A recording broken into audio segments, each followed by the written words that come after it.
بسم اللہ الرحمن الرحیم۔ آج ہم پڑھیں گے سبق نمبر 10 مشق سکون یعنی جزم کی اور غنہ کی اور قلقلہ کی مشق کریں گے۔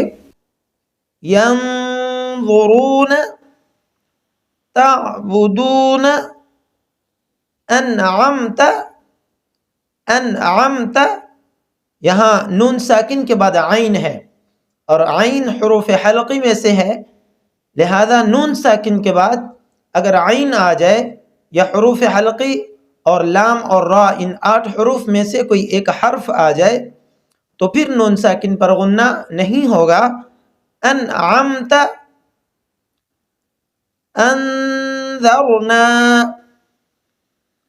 انزلنا، خلقنا، رفعنا،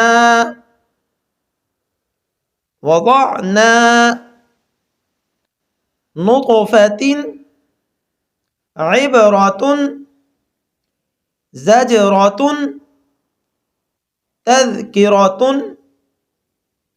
مسفرة، مؤصدة۔ یہاں واو کے اوپر حمزہ اور حمزہ کے اوپر جزم ہے، تو یہ حمزہ کبھی اس شیپ میں بھی آ سکتا ہے کہ یا کے اوپر حمزہ اور اس کے اوپر جزم، یا واو کے اوپر حمزہ ہو اور حمزہ کے اوپر جزم ہو، دونوں صورتوں میں جھٹکا دے کر پڑھیں گے۔ مؤصدة، مسغبة، مقربة۔ یہاں ہمارے سبق کا اختتام ہوتا ہے، مجھے اگلے سبق تک کے لیے اجازت دیجیے۔